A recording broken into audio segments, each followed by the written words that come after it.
Hare Nama, Hare Nama eva kevalam, Kalo nasteva, nasteva, nasteva gatiranyata.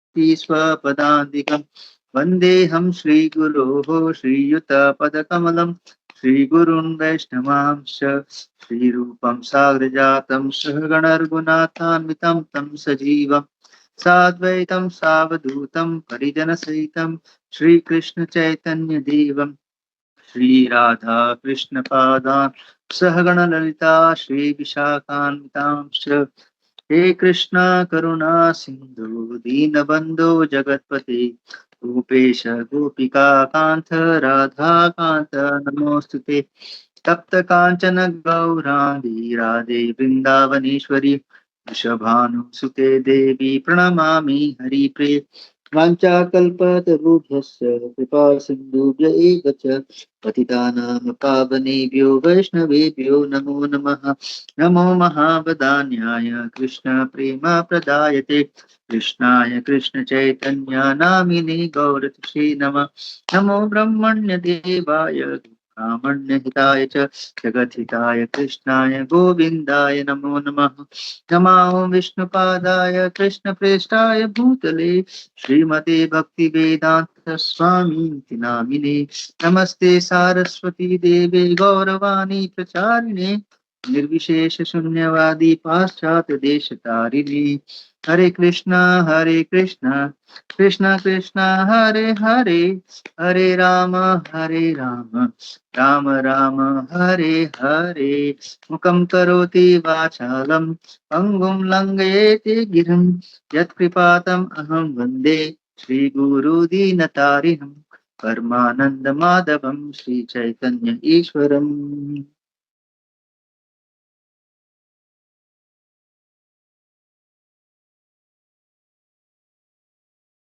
हरे कृष्णा। तो आज बहुत ही अच्छा दिन भी है। ओढ़नी षष्ठी आज के दिन जो जगन्नाथपुरी में भगवान श्री श्री जगन्नाथ बलदेव सुभद्रा मैया सुदर्शन को कंबल पहनाया जाता है।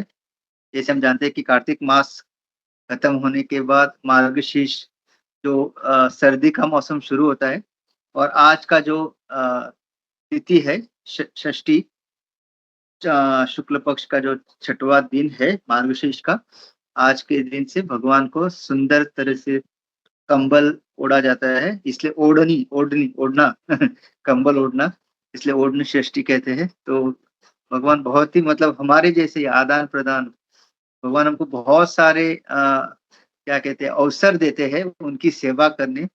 तो एक्चुअली ये पूरा जो भगवान के साथ हमारा जो संबंध है, इट इज पर्सनल, बहुत ही एकदम गहरा और एकदम व्यक्तिगत हमारा संबंध है। तो बहुत अच्छा लगता है ऐसे हम वापस हमारा जो भगवान के साथ संबंध स्थापित हो रहा है प्रभुपाद और हमारे भक्तों और आचार्यों की कृपा से। तो आज हम देख रहे हैं भगवत गीता का अध्याय 11वां, श्लोक क्रमांक 49, 50 एंड 51, ये 3 श्लोक पे हम चर्चा करेंगे। और कोइंसिडेंस भी ऐसा है कि सुबह का हमारा जो भागवतम है वो भी मतलब टेक्निकल और विराट रूप के बारे में हो रहा है, और भगवत गीता भी उसी वहीं पे पहुंचा हुआ है 11वें अध्याय।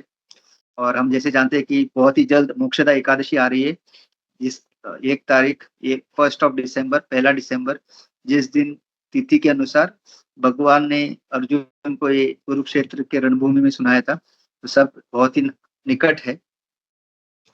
तो आज का श्लोक, माते व्यता मा विमूढ़ भावो दृष्ट्वा रूपम घोरम घोरमी दृढ़म ममेदम व्यप व्यप व्यप व्यपेतभि मना पुनस्त्वां तदेव मे रूपमिदं प्रपश्य।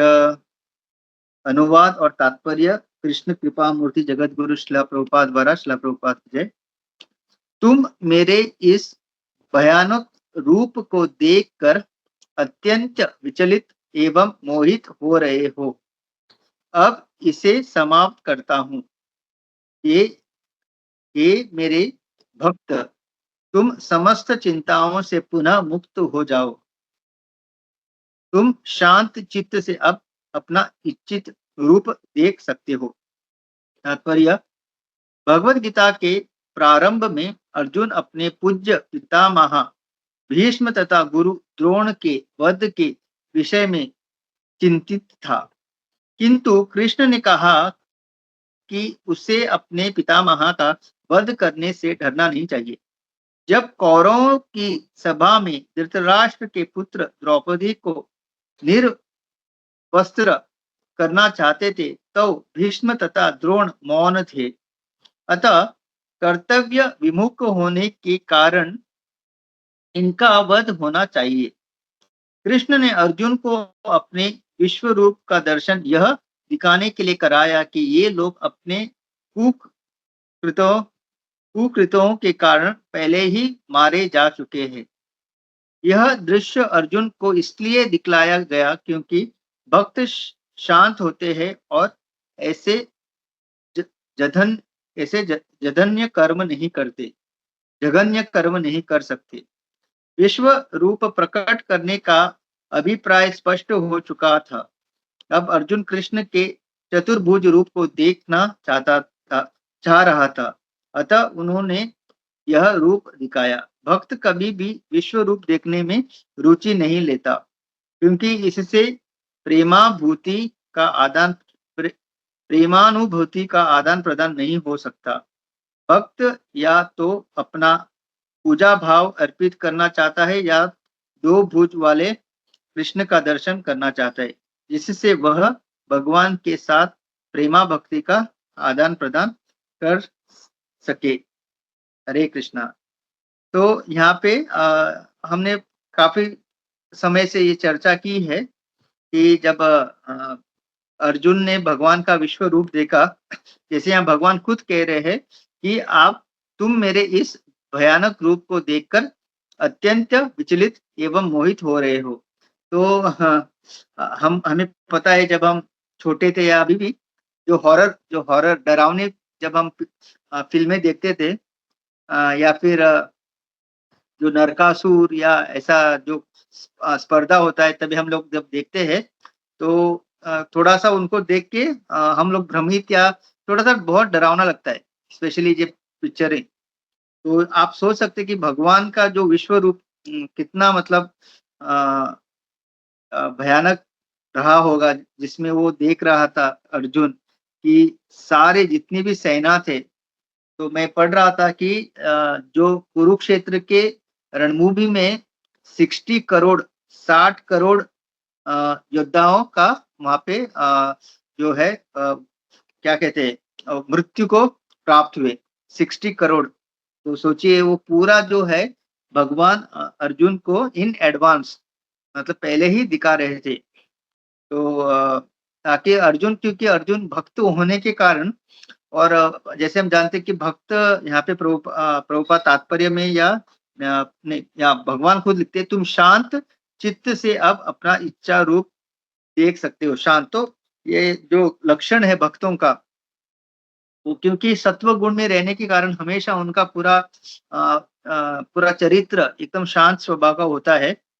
तो और भगवान अर्जुन का ये पूरा, जब वो अर्जुन डर गया भगवान के उस रूप को देख के, जिसमें उसने देखा कि सारे सैन्य जो है भगवान के उस विश्व रूप के मुंह में जा रहे हैं और इतने दांत है, बड़े बड़े दांतों के बीच में कुचले जा रहे हैं। तो उसको देख के अर्जुन विचलित हुआ। और भगवान कभी नहीं चाहते कि अपने उनके भक्त जो है, जो सौम्य और एकदम प्रामाणिक जो भक्त है, कभी भी विचलित हो या उनकी मनोस्थिति वो ढरे रहे। क्योंकि भगवान हमेशा अपने भक्तों को अभय प्रदान करते हैं। और अभी यहाँ पे अगर हम देखेंगे तो प्रभुपाद लिखते हैं कि भीष्म पितामह और द्रोणाचार्य बहुत बड़े मतलब भीष्म पितामह तो महाजन है, फिर भी क्योंकि जब भरी सभा में द्रौपदी का जब वस्त्र हरण हो रहा था, जब दुशासन वो करना चाहता था घृणित कार्य, तब भीष्म पितामह ने भले ही उन्होंने उसका क्या कहते उन्होंने क्या कहते उस सपोर्ट नहीं किया, बट उन्होंने उसको मना भी नहीं किया। तो कभी-कभी हम जब कुछ गलत होता देख रहे हैं, तो अगर हम पोजीशन में अगर हम हमारा अगर क्या कहते हैं बड़ा होने के कारण या वरिष्ठ होने के कारण या वहाँ पे हम कुछ कर सकते हैं, कुछ बोल सकते हैं या कुछ गलत होने से हम रोक सकते हैं। अगर हम वो नहीं करते, भले ही हम उसको सपोर्ट ना करें, लेकिन अगर हम बढ़ावा नहीं दे रहे, लेकिन वो उसको होने से भी रोक नहीं रहे, तो एक तरह से जो है, वो हम सहमति देने के बराबर है। मौन मौनम यानी सहमति। एक श्लोका कुछ है जिसमें ये ऐसा आता है कि अगर आप मौन है, कुछ गलत हो रहा है और आप मौन है, भले ही आप उसको उसमें आपका कोई हाथ नहीं है, लेकिन आप मौन है, आप देख रहे, मतलब प्रकृति के नियम के अनुसार आप उसमें सहमति दे रहे हैं। तो ये भीष्म पितामह ने अ जैसे हम जानते हैं कि जब वो बाणों की शैया पे लेटे थे, और युधिष्ठिर महाराज को बहुत सारे स्त्री धर्म, राज धर्म, बहुत सारे धर्मों के बारे में वो ज्ञान दे रहे थे। और तब द्रौपदी माता उनसे एक प्रश्न पूछती है कि आज तो आप बहुत ज्ञान दिए जा रहे हो युधिष्ठिर को, लेकिन उस दिन क्या हुआ था जिस जिस दिन दुशासन और सारे कौरव मिलके मुझे मतलब मुझे निर्वस्त्र करने का पूरा योजना बनाई थी। तब भीष्म पितामह, क्योंकि भक्त हमेशा बहुत ही नम्र होता है, तो वो कहते हैं कि मेरी पुत्री मुझे क्षमा करना, क्योंकि मैं दुर्योधन का अन्न खा रहा था। मेरी पूरी चित्त जो है, मेरा जो चेतना है पूरा दूषित हो गया था। तो ऐसा वो द्रौपदी को कहते हैं, जब द्रौपदी उनको पूछती है कि आज आप बहुत बड़ा मतलब बहुत सारा ज्ञान दे रहे हो, सारे स्त्री धर्म, राज धर्म, कुल धर्म, तो महाजन होने के कारण भीष्म पितामह बहुत ही मतलब ज्ञानी थे। तो इस तरह से वो कहते हैं, तो सोचिए कि हम लोग भक्ति कर रहे हैं, लेकिन बहुत हमको सावधान होना चाहिए। हम किसके साथ उठते-बैठते हैं। हम लोग जब पार्टी में भी जाते हैं, कभी-कभी मतलब मैं किसी को ज्ञान नहीं दे रहा हूँ, बस मतलब जो सुना है और थोड़ा बहुत अनुभव उसको खाली शेयर कर रहा हूँ। ऐसा मत सोचिए कि मैं यहाँ पे किसी को ज्ञान दे रहा हूँ।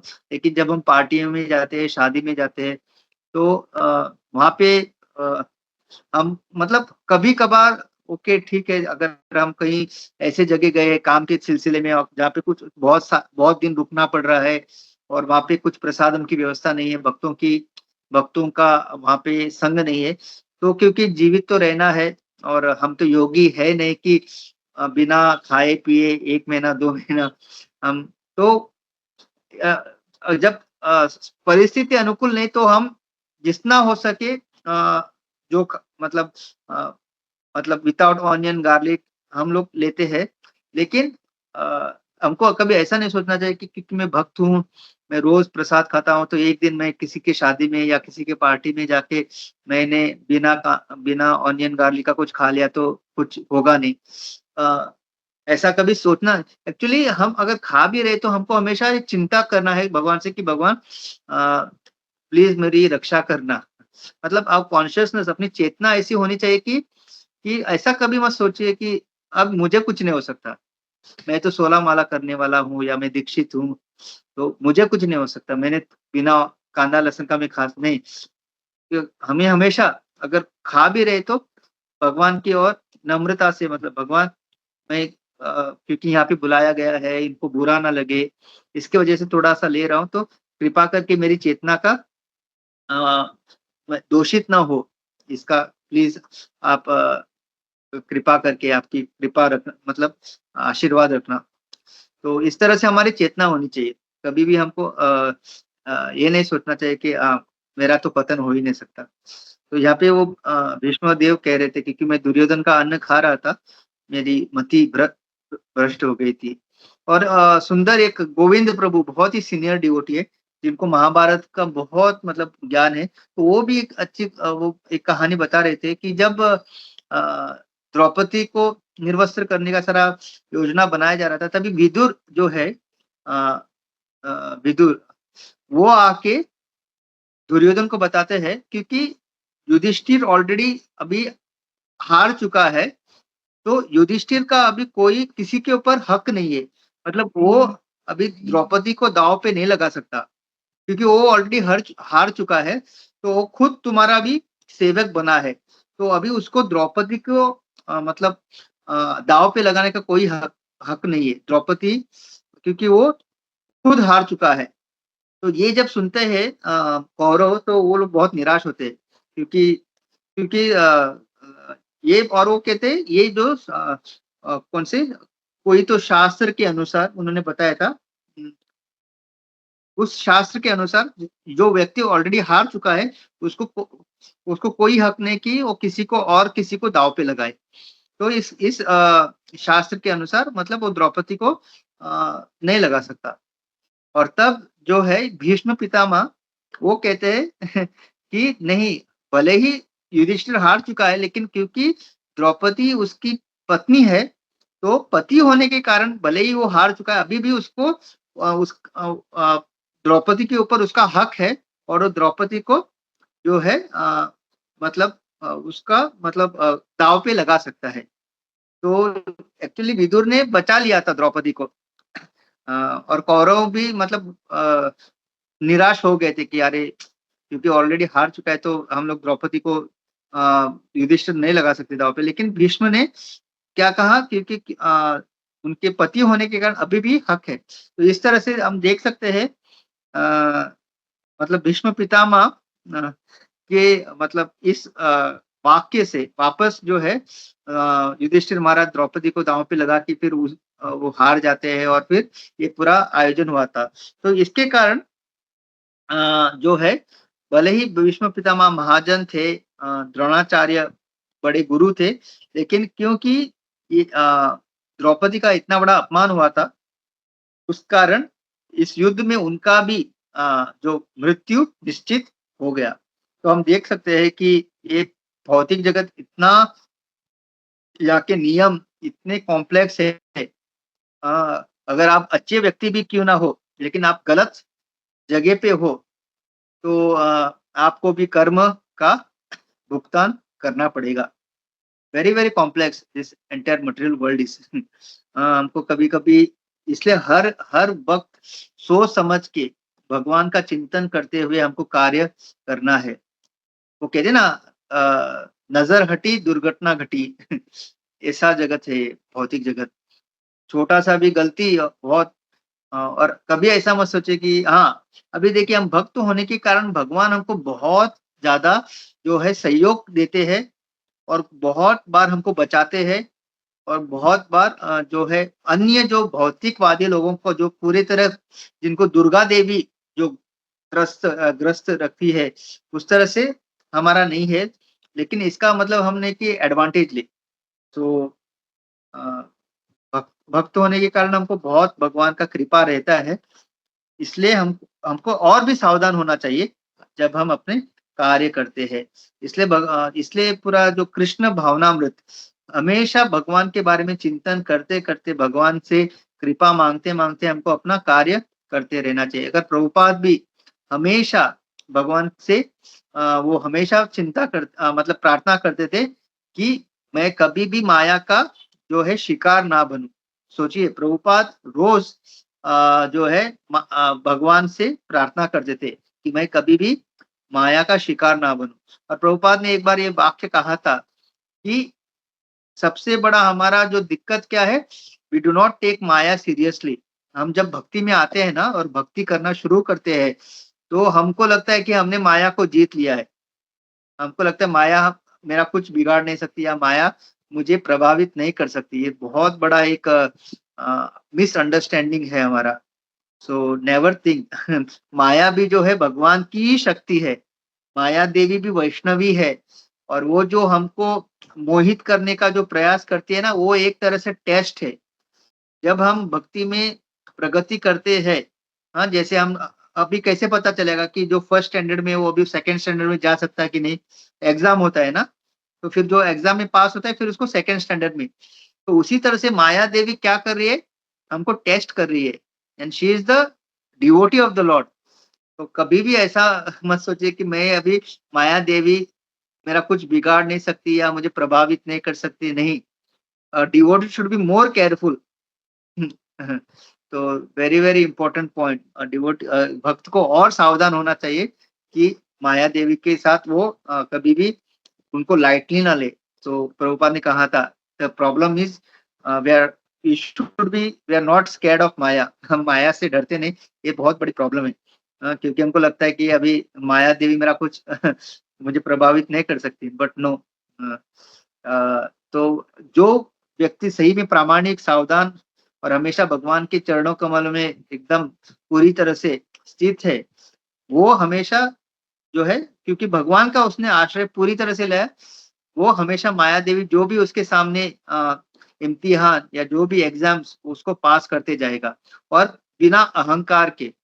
ओके, वो उसको ऐसा नहीं लगेगा देखो मैंने माया देवी का मतलब, इवन अगर आप हरिदास ठाकुर, शिला हरिदास ठाकुर, नामाचार्य शिला हरिदास ठाकुर, तो उन्होंने उनको कभी भी अहंकार नहीं आया, उनको कभी नहीं लगा अरे ये मेरा कुछ नहीं बिगाड़ सकती, मैं इसको भक्त बनाऊंगा, नहीं। उन्होंने एकदम नम्र होके उनको कहा कि आपकी जो भी इच्छा है ना मैं पूर्ति करूंगा। सोचिए हम होते तो क्या बोलते, अरे तुम क्या सोचती हो, मैं सब काम क्रोध जीत चुका हूँ, तुम मेरा पतन करने आई हो, मुझे तुमको देख के कुछ भी हम लोग ऐसे ये करते। लेकिन हरिदास ठाकुर ने बहुत नम्र होके कहा आपका जो भी इच्छा है मैं वो पूर्ति करूंगा, लेकिन मेरा नाम जप होने दो। तो इस तरह से जो सही में भक्ति में जो बहुत ऊंचे स्तर पे होते हैं ना, तो वो कभी भी मतलब कोई उनको टेस्ट भी करे, वो नम्र होके उनसे पेश आते, वो कभी नहीं दिखाना चाहते कि वो कितने बड़े महान भक्त थे। तो इस तरह से हमको हमेशा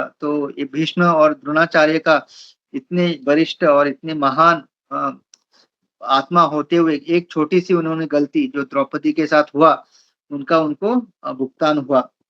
और फिर यहाँ पे प्रभुपाद लिखते हैं कि पहले चतुर्भुज का दर्शन हुआ, दिखाया, मतलब विराट रूप से, फिर चतुर्भुज और फिर दो हाथ, जो मतलब श्याम सुंदर का, जो वो जब रथ पे जो बैठे थे वही कृष्ण का उनको।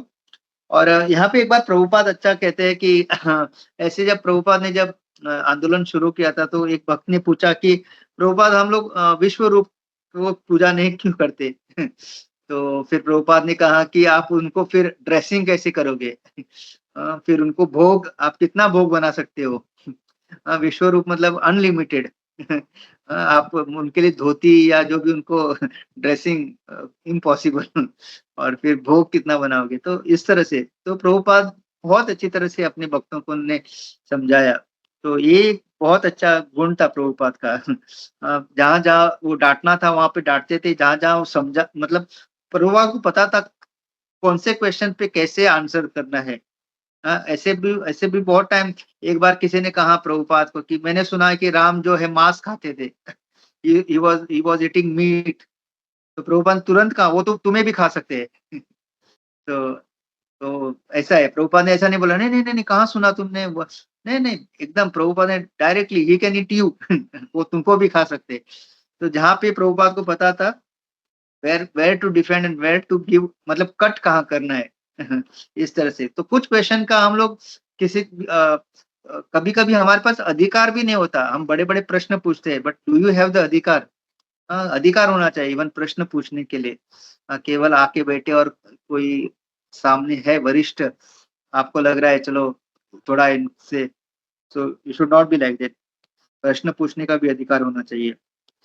तो फिर आगे बढ़ते हैं। तो यहाँ पे हम देख रहे हैं कि भगवान हमेशा, इसलिए देखिए भगवान भी हमेशा जब हमको देखते हैं जो भक्ति कर रहे हैं, जब भी हमारे परिस्थिति अ, अनुकूल नहीं है ना, और हम विचलित हो जाते हैं, तो भगवान हर चीज वो करना चाहते हैं जिससे हम वापस शांत हो, हमारे सारे जो स्थिति अच्छी हो, क्योंकि भगवान जानते हैं कि इस कलयुग में भक्ति करना भी आसान नहीं है, पूरा प्रतिकूल वातावरण है। और भगवान को सही में जो ये नवसिखिया भक्त भी क्यों ना हो, जब भगवान देखते हैं कि वो भक्ति करना चाहता है और भक्ति मार्ग पे आ रहा है, वैष्णव का संग कर रहा है, तो ऐसे नवसिखिया भक्त को भी भगवान पूरा अपना आश्रय देते हैं। और ये टेक वी मेक श्योर कि जीवन में जितना कम हमारे उथल-पुथल हो, क्योंकि भगवान हर किसी से प्रेम करते हैं ना, इसके कारण। यहाँ पे भी अर्जुन को जब देखा कि अर्जुन पूरी तरह से डर गए, तो भगवान उनको आश्वासन देते हैं कि तुम शांत चित्त से अब अपना इच्छित रूप देख सकते हो। तो ऐसा नहीं कहते कि हाँ तुम बड़े आए थे ना विश्व रूप देखने का, अब देखो। हाँ, ऐसा नहीं कहा भगवान ने या फिर डांटा नहीं अर्जुन को, हाँ क्यों तुमको विश्व रूप देखना था, नहीं, उनको दिखाया भी। और जब देखा कि वो डर रहा है वापस, तो इस तरह से। फिर 50th श्लोका। संजय उवाच इत्यर्जुन वासुदेवस्ता देवस्ततोक्त्वा स्वकं रूपं दर्शयाम भूयः आश आशास आशस्यमान च भीत भीमेनं भूत्वा पुनः सौम्यव मूर आत्मा। संजय ने धृतराष्ट्र से कहा, अर्जुन से इस प्रकार कहने के बाद भगवान कृष्ण ने अपना असली चतुर्भुज रूप प्रकट किया और अंत में दो भुजाओं वाला अपना रूप प्रदर्शित करके भयभीत अर्जुन को धैर्य बंधाया। तात्पर्य, जब कृष्ण वसुदेव तथा देवकी के पुत्र रूप में प्रकट हुए तो पहले वे चतुर्भुज नारायण रूप में ही प्रकट हुए, किंतु जब उनके माता पिता ने प्रार्थना की तो उन्होंने सामान्य बालक का रूप धारण कर लिया। उसी प्रकार कृष्ण को ज्ञात था कि अर्जुन उनके चतुर्भुज रूप को देखने का इच्छुक नहीं है, किंतु चूंकि अर्जुन ने उनको इस रूप में देखने की प्रार्थना की थी, अतः कृष्ण ने पहले अपना चतुर्भुज रूप दिखलाया और फिर वे अपने दो भुजाओं वाले रूप में प्रकट हुए। सौम्य वपु शब्द अत्यंत महत्वपूर्ण है। इसका अर्थ है कि अत्यंत सुंदर रूप। जब कृष्ण विद्यमान थे तो सारे लोग उनके रूप पर ही मोहित हो रहे थे, और चूंकि कृष्ण इस विश्व के निर्देशक है, अतः उन्होंने अपने भक्त अर्जुन का भय दूर किया और पुनः उसे अपना सुंदर सौम्य रूप दिखलाया। ब्रह्म संहिता में 5.38 पांचवा कहा गया है, प्रेमांजन चुरित भक्ति विलोचनेन, जिस व्यक्ति की आंखें में प्रेम रूपी अंजन लगा है वही कृष्ण के सौम्य रूप का दर्शन कर सकता है। वही कि संजय ये सारा जो दृष्टांत संजय जो है धृतराष्ट्र को बता रहा है। तो वही बता रहा है कि अर्जुन के इस प्रकार कहने के बाद, मतलब जब अर्जुन ने विनती की भगवान से कि मुझे वापस आपका वो जो दो हाथों वाला रूप दिखाइए, तो पहले विराट रूप से वो चतुर्भुज का उन्होंने रूप लिया और फिर जो है अपना जो श्याम सुंदर वाला जो वो रूप प्रकट किया। और प्रभुपाद जो कंस के कारागृह में जो ये था, जब भगवान अवतरित हुए, जब प्रकट हुए थे जो जन्माष्टमी के दिन, तो प्रभुपाद सुंदर वर्णन करते हैं कि पहले उन्होंने चतुर्भुज का भुज में आए और फिर देवकी मैया और वसुदेव उनसे प्रार्थना करते हैं, क्योंकि कंस आपको मारना चाह रहा है। मतलब यहाँ पे जो है वात्सल्य का भाव है, ऐसे नहीं कि वसुदेव और जो देवकी उनको लग रहा है कि कंस मार देगा, लेकिन वो वात्सल्य उमड़ रहा था। तो वो नहीं चाहते थे कि जैसे उनके पहले जो 7 शिशुओं का जो वध किया था कंस ने बहुत ही क्रूर तरह से, वो उस तरह से उनको वात्सल्य से उन्होंने कहा कि आप कृपा करके छोटा सा बालक का आप रूप धारण कीजिए। तो फिर भगवान जो है छोटे से बालक का रूप धारण कर लेते हैं। तो इस तरह से ये जो है प्रभुपाद तात्पर्य में लिख रहे हैं। और फिर यहाँ पे वही प्रभुपाद लिख रहे हैं कि जो भगवान का जो श्याम सुंदर जो रूप है, सबसे अत्यंत सुंदर जो है रूप है।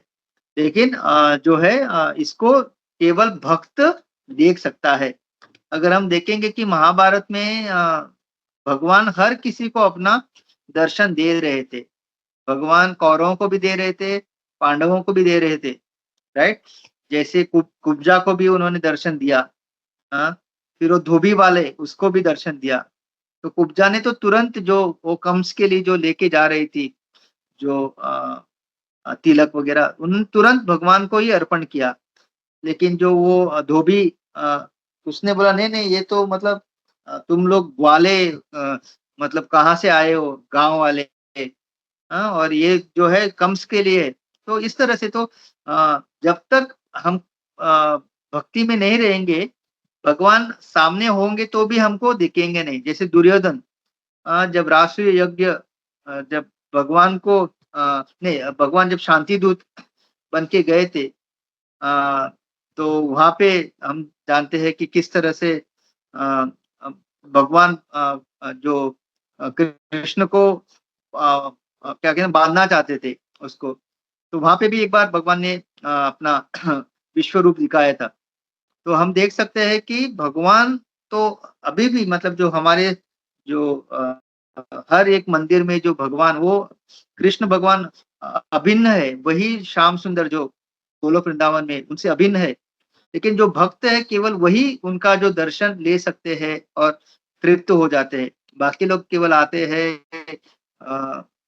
वो फोटो खींच के चले जाते हैं।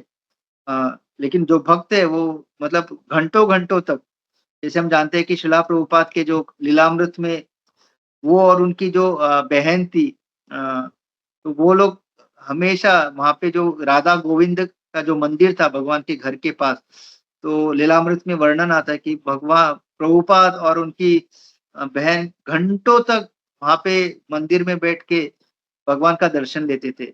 मतलब बचपन से ही। तो जो शुद्ध भक्त होते हैं मतलब केवल भगवान का दर्शन लेने के लेना मात्र ही उनका मतलब पूरा और उनको किसी चीज का इच्छा नहीं रहता। तो वही जो ये प्रेमांजन चूरित भक्ति, जिस व्यक्ति की आंखों में प्रेम रूपी अंजन लगा है, वही कृष्ण के सौम्य रूप का दर्शन कर सकता है। तो हमारे रोज इतने सुंदर श्री श्री राधा माधव श्याम, श्री श्री राधा श्याम सुंदर, कितने सारे राधा कुंज बिहारी, अ, हर एक मंदिर में श्री राधा रास बिहारी, मतलब इतना सुंदर उनका रूप रोज और इतना भव्य श्रृंगार होता है। तो और काफी सारे भक्त इवन इंटरनेट में या व्हाट्सएप स्टेटस में शेयर करते हैं। इतना मतलब सुंदर उनका दृश्य रहता है कि सही में कि इस भौतिक जगत में कोई भी और आकर्षण मतलब कहीं पे भी उनके नजदीक भी नहीं है। तो लेकिन जो भौतिकवादी है वो उन लोगों को वो पता नहीं लगता। मतलब उनको देखने के बाद में वो हाँ वो लोग तारीफ तो करेंगे, हाँ आपके इस्कॉन मंदिर में कितना अच्छा श्रृंगार होता है, इतना ही कहते हैं वो लोग।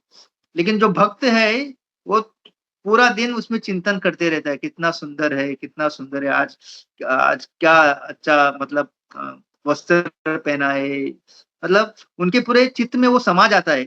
और एक जो नॉर्मल व्यक्ति वो देखता है, जैसे हम लोग ऑफिस में कभी नया कपड़ा पहन के गए तो जो तारीफ करते हैं, अरे आज ये शर्ट आपको अच्छा लग रहा है, जैसे वो तारीफ, उसी तरह से वो भगवान का भी उसी तरह से तारीफ करता है।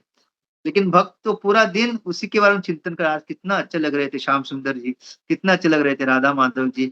तो इस तरह से क्योंकि क्या हुआ है कि प्रेमा उनका पूरा जो आंखें जो है उनका जो चित्त है, उनका जो पूरा चेतना है वो मतलब भगवान में आकर्षित हो चुका है। तो यही है एक्चुअली कृष्ण भावनामृत, कृष्णा कॉन्शियसनेस, मतलब पूरा कॉन्शियसनेस शुड बिकम कृष्णाइज। शिला प्रभुपाद हमेशा कहते थे we are not vegetarian, we are Krishnaian.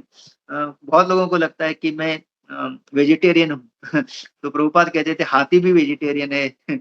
बहुत सारे वेजिटेरियन आपको पशु मिलेंगे। So we are not vegetarian, Prabhupada कहते वी आर कृष्णेरियन। तो यही है मतलब हर चीज में कृष्ण को देखना और मतलब कृष्ण का सुंदर रूप का। और अर्जुन हमको इधर दिखा रहा है वो इवन चतुर्भुज को भी देखने के बाद आकर्षित नहीं हुआ। और जब भगवान का वापस वो जो दो दो हाथ वाला सुंदर श्याम सुंदर का जब उन्होंने रूप का जब दर्शन लिया तब वो एकदम मतलब शांत। तो हमें भी मतलब इस तरह से अपनी चेतना को बनाना है कि जब तक भगवान के बारे में चिंतन नहीं हो रहा है, भगवान के प्रति आशा आकर्षण नहीं बढ़ रहा है, भगवान के नाम के प्रति आकर्षण नहीं बढ़ रहा है, कुछ ना कुछ ऐसा करना चाहिए कि जिससे वो बढ़े। और सबसे मतलब आसान तरीका है कि हमें जो हमसे ज्यादा प्रगतिशील भक्त है उनका हमेशा हमको संग लेना है। तो उनका जब हम संग लेंगे, उनकी जब सेवा करेंगे और उनके मुख से सुनेंगे और उनका जब कृपा प्राप्त होगा, तो धीरे-धीरे हम हमें वो आकर्षण बढ़ेगा। सो वेरी, वेरी इम्पोर्टेंट जितने हम हमारे से ज़्यादा प्रगतिशील भक्त का संग लेंगे उनकी कृपा प्राप्त करेंगे, उनकी सेवा करेंगे, तो वी विल नारद मुनि भी उत्तम उदाहरण है इसका। जब उन्होंने जो चातुर्मास में उन भक्ति वेदांतों का जब सेवा किया, उनका उच्छिष्ट ग्रहण किया, तो किस तरह से तुरंत मतलब वो एक बहुत भक्ति के उत्तम स्तर पे पहुंचे। तो अ, इसके अलावा हमको और कोई आकर्षण नहीं होना चाहिए। तो ये सब विराट रूप इसका नॉलेज ज्ञान लेना है, लेकिन जो आकर्षण है भगवान राम श्याम सुंदर उसके प्रति हमारा आकर्षण होना चाहिए। फिर आगे बढ़ते हैं। अर्जुन वाच दृष्ट्वेदं मानुषं रूपं तव सौम्यं जनार्दन इदानी इदानीमिस्म संस्मृतम सचेत प्रकृतिगत। जब अर्जुन ने कृष्ण को उनके आदि रूप में देखा तो कहा, हे जनार्दन, आपके इस अतीव सुंदर मानवीय रूप को देखकर मैं अब स्थिर चित्त हूँ और मैंने अपनी प्राकृत अवस्था प्राप्त कर ली है। तात्पर्य यहाँ पर प्रयुक्त मानुष रूपम शब्द स्पष्ट सूचित करते हैं कि भगवान मूलतः दो भुजाओं वाले हैं। जो लोग कृष्ण को सामान्य व्यक्ति मानकर उनका उपहास करते हैं, उनको यहाँ पर भगवान को दिव्य प्रकृति से अनभिज्ञ बताया गया है। यदि कृष्ण सामान्य मनुष्य होते तो उनके लिए पहले विश्व रूप और फिर चतुर्भुज नारायण रूप दिखा पाना कैसे संभव हो पाता।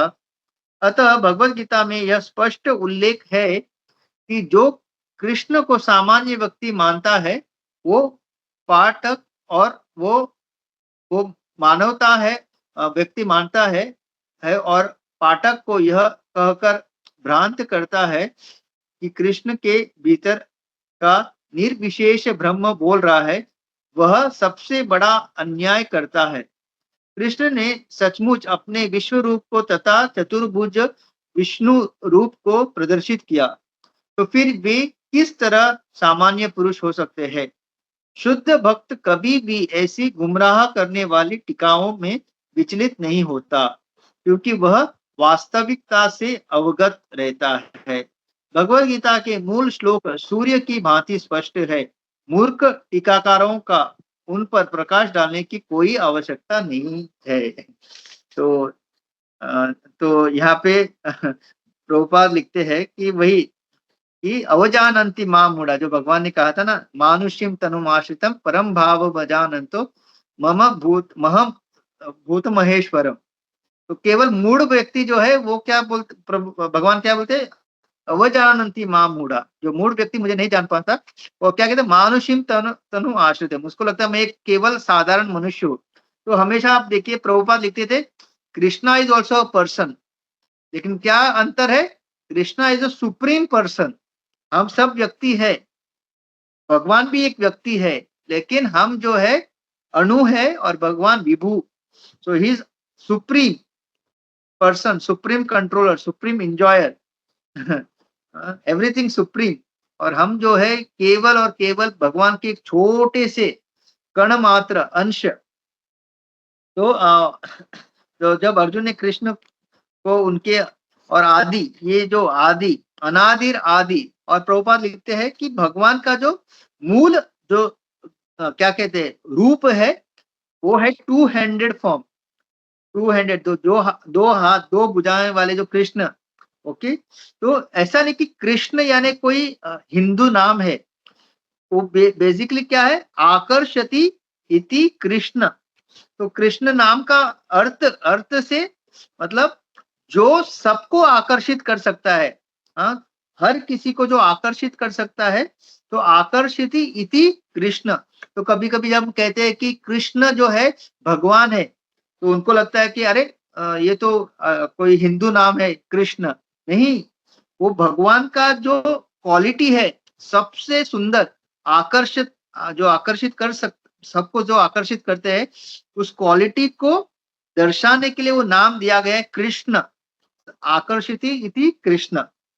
ओके, तो हमेशा हमको मतलब कृष्ण मतलब कोई ऐसा नहीं कि हिंदू नाम है तो हम हिंदू है तो हमने हमारे भगवान को कृष्ण कहते हैं। नहीं, भगवान का हर एक जो गुण है, हर एक उनका जो क्वालिटी है, उससे उनका एक नाम, वो मतलब उनको गौ माता इतनी प्रिय है इसलिए गोविंद। हाँ, तो वो बांसुरी बजाते हैं मतलब तो मुरलीधर। तो इसी तरह से भगवान जो हर एक कार्य करते हैं, उस कार्य के संबंध में उनका एक नाम, और सबसे top most name is Krishna and Ram. क्यों कृष्ण? आकर्षिति मतलब हर कोई, मतलब केवल मनुष्य नहीं, इवन प्राणी भी जब भगवान को देखते हैं तो आकर्षित हो जाते हैं। और राम मतलब हमेशा भगवान, रमन्ति इति योगिना अनंत, अनंत मतलब भगवान हमेशा जो है आनंद में रहते हैं। आप कभी भी मतलब जैसे एक एटलस बोल के एक था ना, जो एकदम ग्लोब को अपने कंधे पे एकदम पूरी तरह थका हुआ है, झुका हुआ है। आप देखिए जब भगवान ने गोवर्धन को उठाया था, मतलब हंसते हंसते, हंसते मतलब पता भी नहीं चला। उन जैसे प्रभुपाद लिखते जो कोई एक छोटा सा बच्चा मशरूम, मशरूम जैसे उसको कैसे उखाड़ के पकड़ता है, उस तरह से भगवान ने। ऐसा नहीं कि भगवान 1 घंटे के बाद हाँफ रहे थे, पसीना छूट रहा था। नहीं, एकदम 7 दिन 7 रात किसी को पता भी नहीं चला। इंद्र भी मतलब आश्चर्यचकित हो गए। तो भगवान का इतना सुंदर रूप।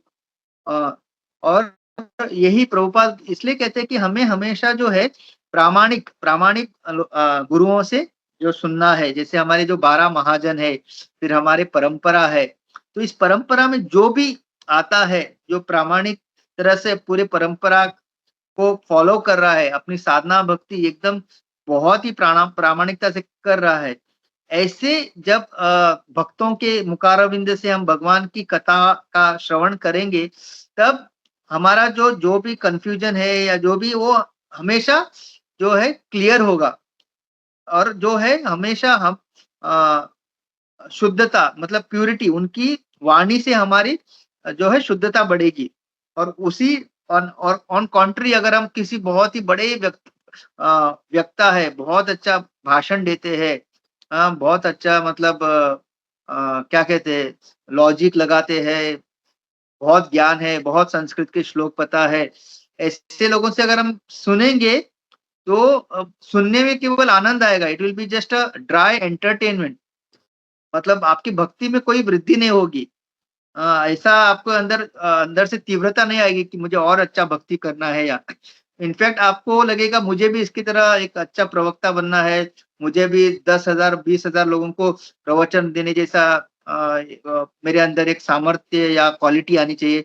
तो ऐसे सारे गुण आएंगे हमारे अंदर, और वही आप जब प्रामाणिक वक्ता से सुनेंगे, आपको ऐसा लगेगा कि मुझे और नम्र बनना है, मुझे भगवान की भक्ति और तीव्रता से करनी है, मुझे भगवान के लिए और ज्यादा सेवा करना है, भक्तों की। और तो जब आप एक शुद्ध भक्त से सुनेंगे तो ऐसी क्वालिटी, ऐसी आपकी चेतना या ऐसे आपकी इच्छाएं प्रकट होंगी, और वही आप केवल नॉन डिवोटी, मतलब नॉन डिवोटी कोई संप्रदाय में नहीं, उनको भी मतलब किसी को भक्त बने ना बने, उनको केवल अपना जो ज्ञान बांटना है या दिखाना है कि मैं कितना बड़ा ज्ञानी हूँ, मैं कितना बड़ा भक्त हूँ, मुझे कितना लोग फॉलो कर रहे हैं। जब मैं कहीं भी प्रवचन देता हूँ तो लाखों की संख्या में भीड़ आती है।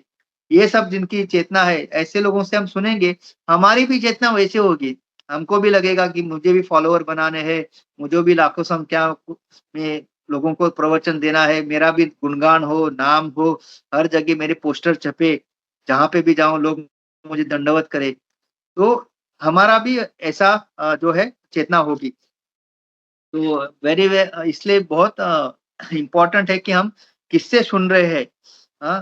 अगर उससे अच्छा है कि अगर ऐसे व्यक्ति से सुनने से अच्छा है कि आप प्रभुपाद की बुक पढ़े। अगर आपको एसोसिएशन नहीं मिल रहा है तो better don't take association of such people.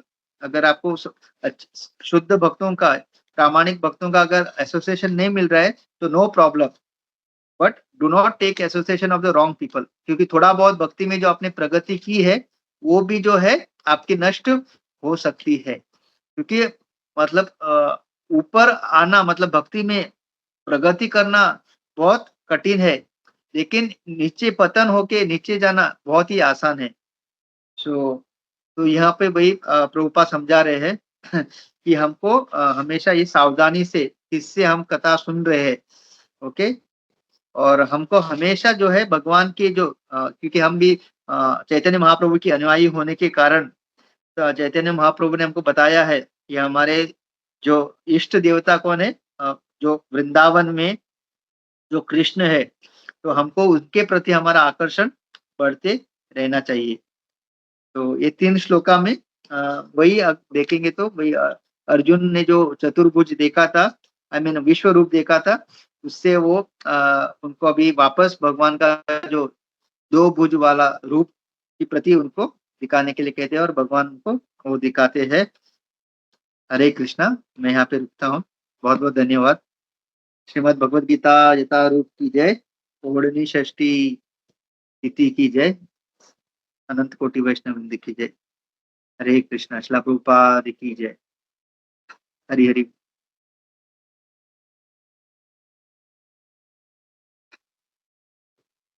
Hare Krishna. Thank you प्रभु। हरे कृष्णा। धन्यवाद। Thank you for nice class. और किसी का कोई प्रश्न है तो लेते हैं हम लोग। Anybody has any question?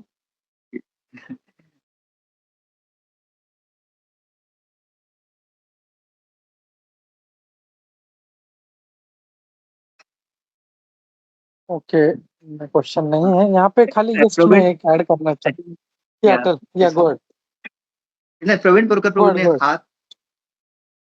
Praveen प्रभु जी, या हरे कृष्णा। हरे कृष्णा प्रभु जी, बहुत ही दंडवत प्रणाम। आपने बहुत ही अच्छी से तीनों श्लोक का मीनिंग बताया और तीनों ही श्लोक 3 अलग अलग पर्सनैलिटीज के हैं, भगवान के हैं, अर्जुन के हैं और संजय के। आपने बहुत अच्छी तरह से सिंप्लीफाई किया।